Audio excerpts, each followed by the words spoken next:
Okay. Well, good evening, everyone, and thank you for joining us again. And this is our sixth and final webinar in this six-part series, The Arts of Eastern Europe and Eurasia.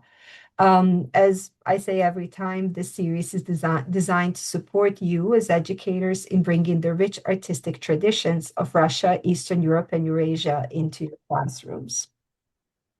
So today's webinar will focus on Ukrainian naive art.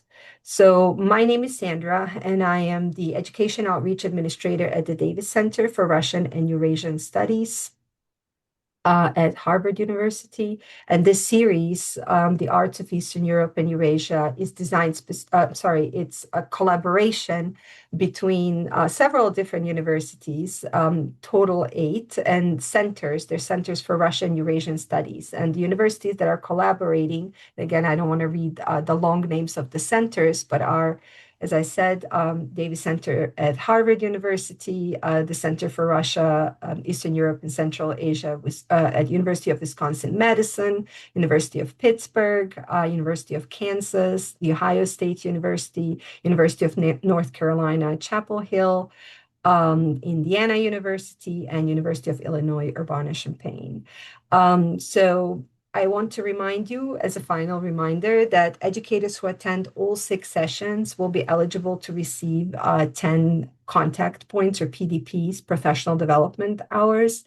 To ensure accurate tracking for those of you who are seeking credit, please make sure your full name is displayed on Zoom during each session so that we can mark you as present. And sometimes after tonight, so sometimes this week or next week, I will review all of the attendances and send you a certificate if you attended all 6. So today, we're honored to be joined by Nataliia Bondarenko, whose presentation explores how artistic expression functions as a living record of cultural memory. Through case studies from Ukraine and the United States, she will examine how art and culture are mobilized as tools of influence, identity, and messaging, particularly in moments of war, political upheaval, and societal change. Nataliia is one of us.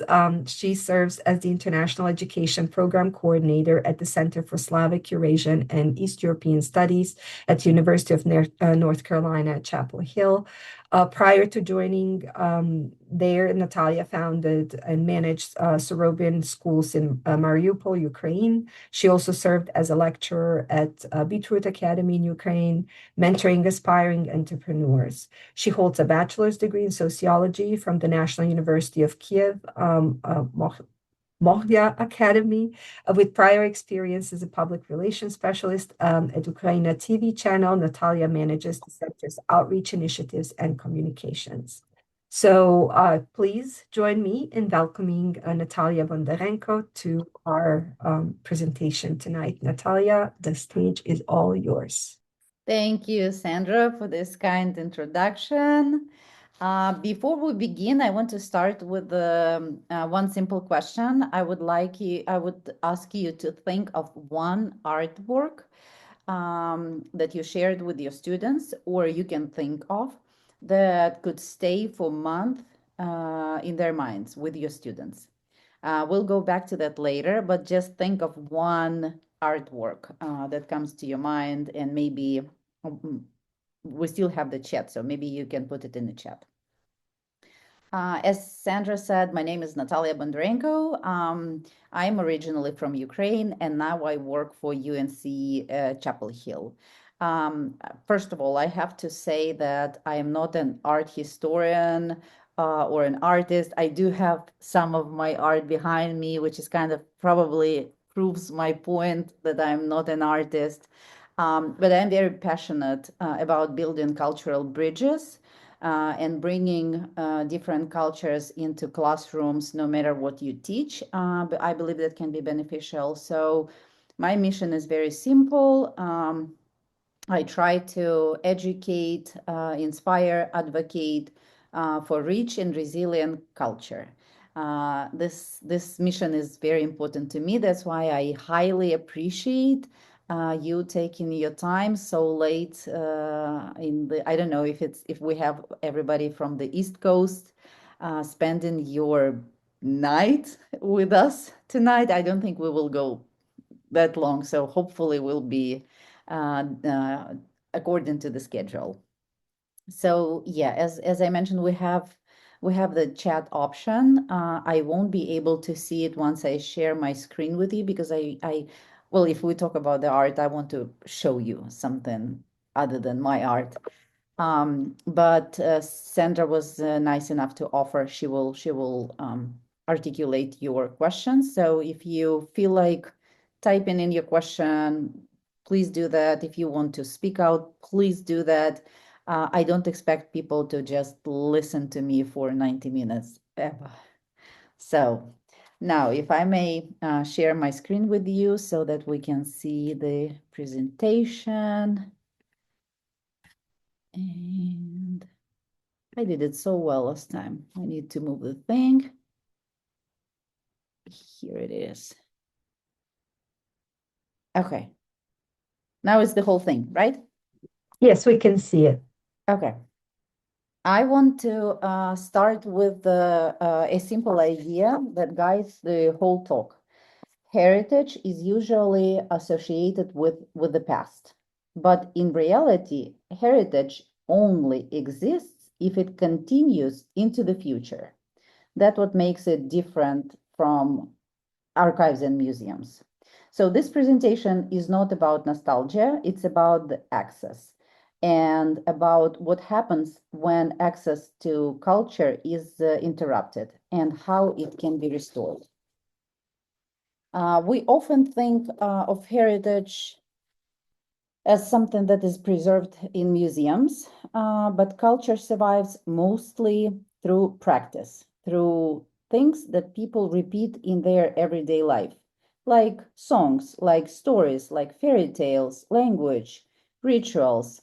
And lullabies are one of the smallest and most intimate forms of this transmission. They are often the first cultural text a little person encounters. Up. How do I go to the? Okay, I got it. Yes. Okay. Um, in the 21st century, the destruction of cultural heritage is no longer only a side effect of the war. It can be a deliberate strategy. We see libraries, museums, and cultural sites targeted, not only for physical destruction, but for what they actually represent. But often the process is quieter. Culture rarely disappears suddenly. In any country, culture can function as a soft power, but culture can also be instrumentalized by the state, organized in ways that serve certain political goals or geopolitical goals. This happens through prestige, visibility, and idea of what counts as universal culture and what is considered a secondary or provincial culture. In Ukraine, imperial and Soviet cultural systems often worked this way. Russification did not always happen through bans. More often, it worked through restricted access, like fewer books you can find, fewer songs, less prestige for Ukrainian language and culture. And for example, in my family, we've experienced both options. My grandma, who was born in 1932, she was a Ukrainian speaker when she was a child, and then we never heard her speak in Ukrainian until her early 1990s when she got her dementia, and she believed she was a child again, and she would switch to Ukrainian, and it was a huge surprise to the whole family because we would never guess she could speak Ukrainian language. Um, and silences and gypsies. So with my grandma, we've experienced bands. With my mother, that was more of a less prestige or fewer books you can find in Ukrainian. And with me, it was the trauma of actual silences. Nobody ever explained, nobody ever articulated the problem to me. With my son, it was different. When he was 16 years old, he asked me how that happened, that grandmother was speaking Ukrainian when she was a child, and all of us were Russian speakers. And I asked him, what's your idea? He said, probably because you lived in the very eastern part of Ukraine, so the Russian border was very close, and people were traveling back and forth, and maybe this is how that cultural exchange happened. And I had to explain the whole process of Russification to my son for him to understand that his beautiful idea of people traveling back and forth would be amazing, but unfortunately, that was not the case. So culture remains present, but it is no longer passed on naturally. That's what happened, what I described as my personal story. Well, now let's transition to art. And this is where artistic expression becomes more critically important when those gaps happened. Because art does not only reflect culture, it actually carries it. It stores memory, it creates access, it allows culture to survive, even when system fails. I would like to talk today about one of my favorite, naive art. And I'm very excited to take you into the world of Ukrainian naive art, full of color, emotion, powerful stories, and of course, self-taught artists. That's what makes naive art when you are self-taught. I will share this kind of a collage of my favorite artworks. And you can see, I'm sure you can hear both me and the music. As you can see, naive art does not follow the fancy rules of Renaissance painting. It is more like a child drawing. It is a little bit too loud on the video, like it's hard to hear you. You can do louder? We can hear you now, but when it was saying, yeah. So it looks very childish. A lot of people say my child can paint like that. It's very simple, bold, very playful, with crazy wild colors and unexpected shapes. No perfect perspective, just pure feeling, emotion. I will ask you to think of one word, noun, adjective, you choose, and put in the chat. If you had one word to describe this particular art, naive art, what would be the word? Are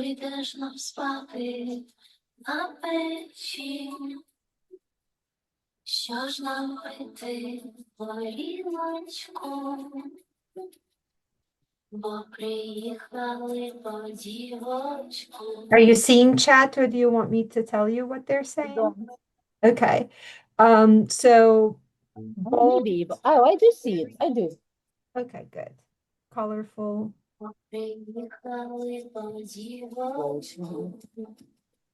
Period. Whimsy.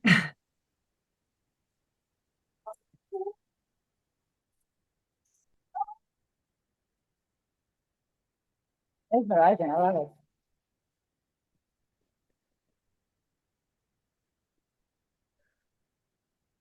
Um, just to okay. Okay. Just a little one way to compare with Renaissance painting. Also beautiful, but artists follow strict rules, perspective, light, proportion, while naive art says, forget the rules, just create. And that's exactly what makes it so powerful. My favorite Ukrainian naive artist, Maria Primachenko. She's one of the most important Ukrainian naive artists. UNESCO declared 2009 as Maria Primachenko's year. Since childhood, she lived with severe polio, and she developed an incredibly strong inner world. She began drawing at the age of 17. Her work helped her family survive during the famine in Ukraine, Holodomor. I'm sure a lot of you are familiar with that. Later in her life, she was invited to artistic workshop in Kyiv. A little bit on her life here.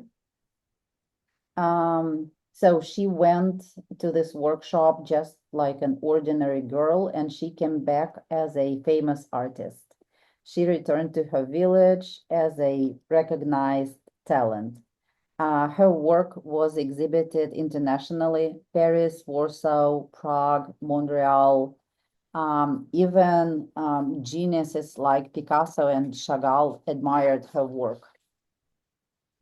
Um, and yet people still say my child can paint better. On this slide, you see the most famous paintings of Maria Primachenko. It is dedicated to Chernobyl. So it was sold for $500,000, and that might be the answer to people whose children can paint the same. Um, Maybe try to sell one of those paintings for $500,000. Um, Going back to Chernobyl, one of my dreams is that after the workshops I do on naive art and Ukrainian naive artists, some of you will associate Ukraine not only with war or with Chernobyl, but if people can think of naive art when they hear Ukraine would be amazing. Today in North Carolina, we have a lot of educators using this materials in teaching. They integrate because it's very easy. Um, Teachers of English as a foreign language love it because when kids are, or any teachers that teach any foreign language, they would use these paintings for kids to work on while learning their adjectives and nouns and uh, learning new colors and new shapes and talking about telling the story about what kind of an animal, what that creature is. You can ask children, and when they work with such a different art, kids feel like it's okay to be different. It's okay to sound different. It's okay to look different. This is exactly what this art is bringing to the classroom. That's it's kind of release the stress a little bit. It lowers the level of stress for kids.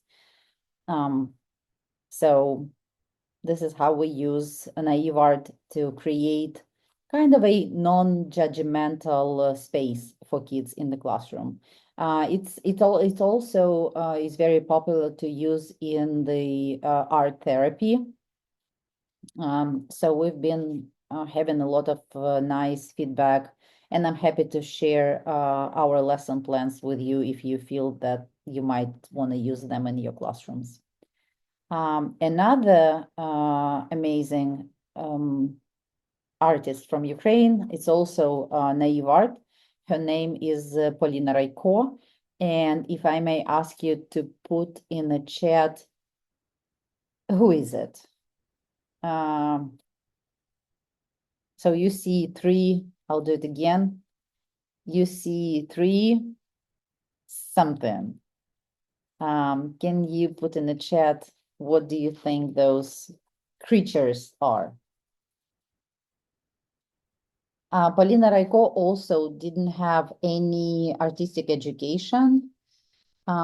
She worked as a farmer her entire life.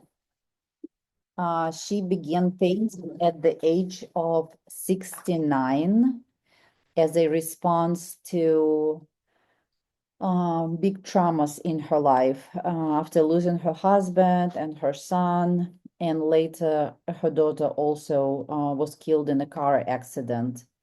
So for her, for Polina Raiko, naive art and painting her whole house was kind of a way to deal with all the trauma in her life, like art healing. She painted everything: walls, doors, gates, fences.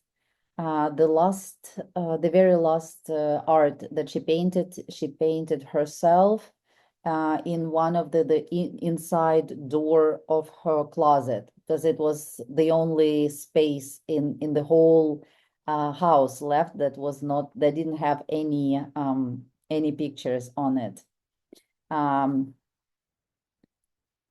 Some people said that she had gone a little crazy, and also experts still discuss if that's more of a naive art or if it's an what they call an outsider art.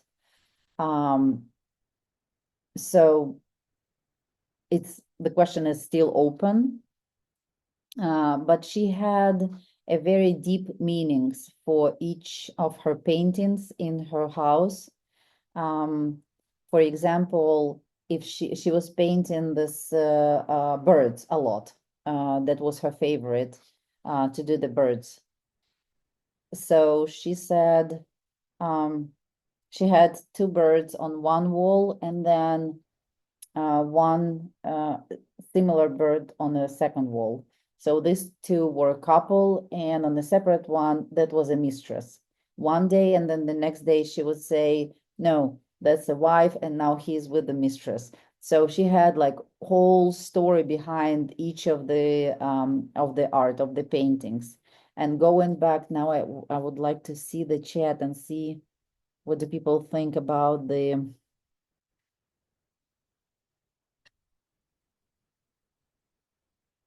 Oh, yes, she died.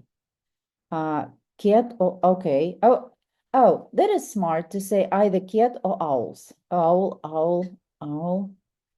So there was a story. She had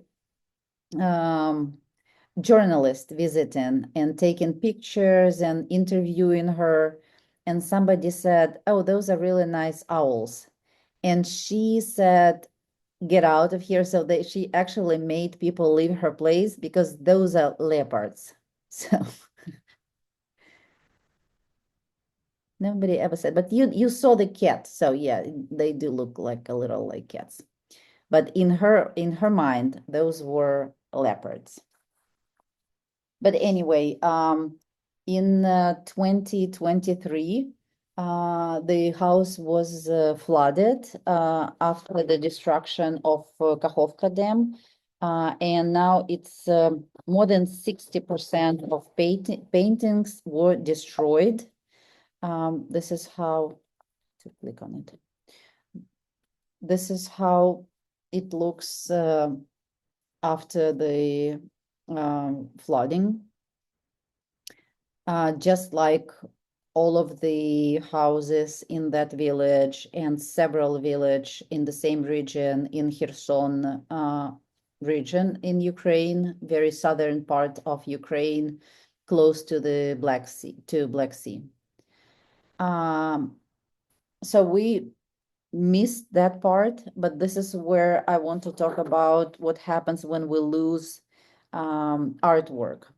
Yes, losing artwork can mean losing access to that memory, but in this case, it's different because we have digital way to explore this house. So we have VR tour when kids actually wear those goggles and they can walk from one room to another room and explore every single space and every single picture. So everything was um, documented somehow, and then using those archives of those pictures, somebody created an amazing VR tour, and students love it because it's like technology and art, so it makes art, I guess, less boring for them. And I'm happy to share all the materials with you. If you have the VR sets, you can do that, or if you don't, we have the what they call 360 tour, where you just, I don't know how it works, but you move something, and it feels like you are just turning your head around. So that's the VR. And I think, well, we can discuss that during our Q&A, but I'm happy to just collect everything I shared today and then do some sort of follow-up email with all of you, or let me know later how that works. And now, this is how we use this lesson plans with well, art teachers, that's for sure. That's the easiest one. They just use to learn a different style in visual art. For all the social studies, it works to tell history by with the personal stories, one way to do it. For languages, any foreign language with naive art, it makes it a little easier because it lowers the level of stress, because it's okay to sound different. It's okay to look different. It's okay to cross the line somewhere. It's okay it's okay not to be perfect. And this is what naive art is all about. And so my presentation is from naive art to lullabies. The last thing I will share about naive art before we start with the lullabies is that last year I had my presentations on both artists and a small workshop to either do the VR tour or to actually paint. And it's an amazing art to paint. It's like super easy, no mistakes. You can do whatever, just feel and then put it on the paper. Um, so we've been traveling with this presentation and a workshop, and in 1 month, I had this presentation at Yale University, and it went really well. And then in a couple of weeks, we had social studies teachers conference in North Carolina, and I had this QR code saying, I'm happy to bring the VR sets and everything to your classroom. And one of the educators said, are you sure you can come to any classroom in the state? And I go, I don't see a reason why not. What's the issue with your classroom? And he says, well, it's in prison. And I said, well, okay, then let's go to prison. So with my leadership, we call this naive art from Yale to jail tour. So we've been with this naive art, and it actually works everywhere from Yale to jail. So I like it. Now, before I tell you about how lullabies happened in my life, I want to share a little bit of my personal story. My first Ukrainian lullaby happened with me not when I was a baby in Ukraine, being born in Ukraine and living almost 40 years in Ukraine, but it happened in the United States when I was almost 40 years old. So it took 8,000 miles away from Russian border to reconnect with my uh, own culture. Um, this is the beautiful city of Mariupol. I'm sure a lot of you have heard about it, not in a good, probably sense way, but it was an amazing city. So the lullabies. Last year, I wrote proposal to the Carnegie Hall Lullaby Project. We were accepted. We went to New York City, and they taught us to teach people to write lullabies. I wrote mine right there. during the workshops. My lullaby is called Melody of Sirens, and then we brought this knowledge on how to teach people to write lullabies. We brought it to North Carolina, where six amazing women, um, after a series of workshops, they wrote their lyrics, and then we paired them with professional musicians, and they created a piece of music for them. So now this Sunday we have a huge concert where we're presenting those new songs, and also telling the stories of these women. Why lullabies? Um, the idea is very simple and powerful. As I mentioned, lullaby is the first cultural text that a baby hears. Not knowing any language, before learning any language, the baby experiences the lullaby. Um, and that is, in my opinion, the best way to actually preserve cultural heritage. And that's why I guess that was the idea of Carnegie Hall project. And if anybody is interested, it's free, nobody pays no one.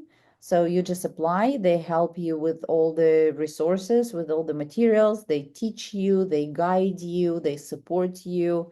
And then you have your community. They work with hospitals, they work with the schools, libraries, universities. So anywhere where there might be a community of people who moved to United States with from somewhere where they had a different culture.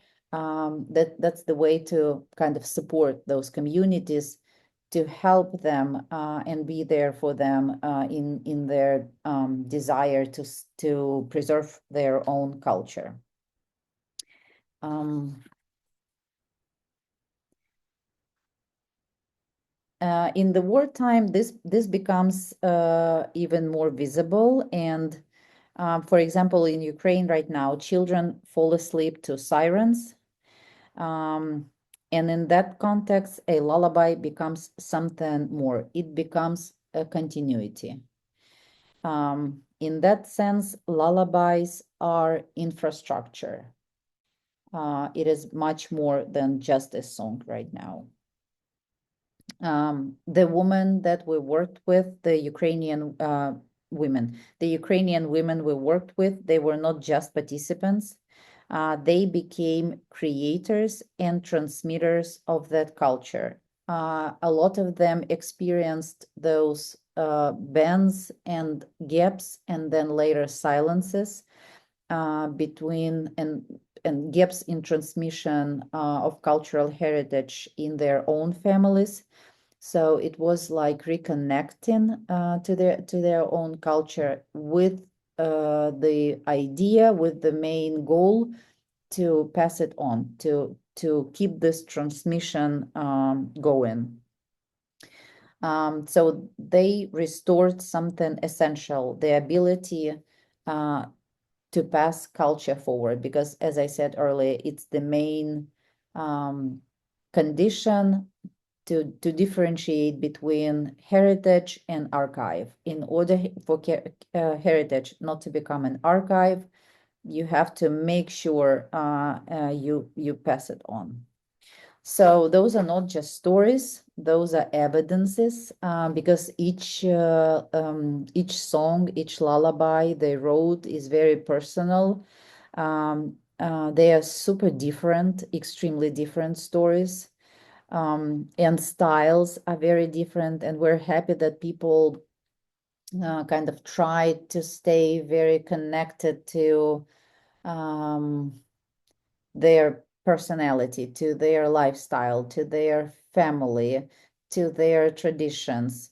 So Lullaby was an amazing I don't know if you can say a tool about a song. Again, I am not a musician at all. When I started this project, I decided to take singing classes.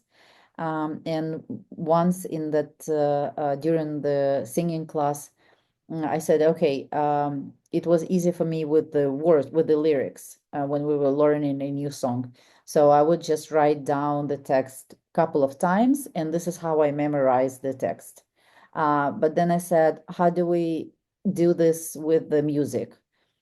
Is there any way to put on paper, go louder, go slower, go softer, go, I don't know. And somebody said, are you trying to describe notes as an idea? And I was like, oh, I just invented notes, I guess. I don't know. I don't read notes. So anybody who, like, you don't have to have any level of um, knowledge in music, but this passion and desire with paired with the professionals, experts in Carnegie Hall makes it possible for anyone to create that space where people it can be parents, it can be caregivers, anybody who's working with kids can organize this sort of activity, which worked really, really, really well with us. Um, so I'm almost done, and I want to end where I began. This talk was not about nostalgia. It was about access, and heritage becomes future when people retain the ability to create within tradition and pass it forward. Culture survives when it is practiced. Identity survives when it is shared. Sometimes continuity begins with something very small, a voice, a song, a child falling asleep. Now, I really hope you're still awake and nobody fell asleep here. And now we can, I guess I can stop sharing so I can see your questions and we can have a proper conversation.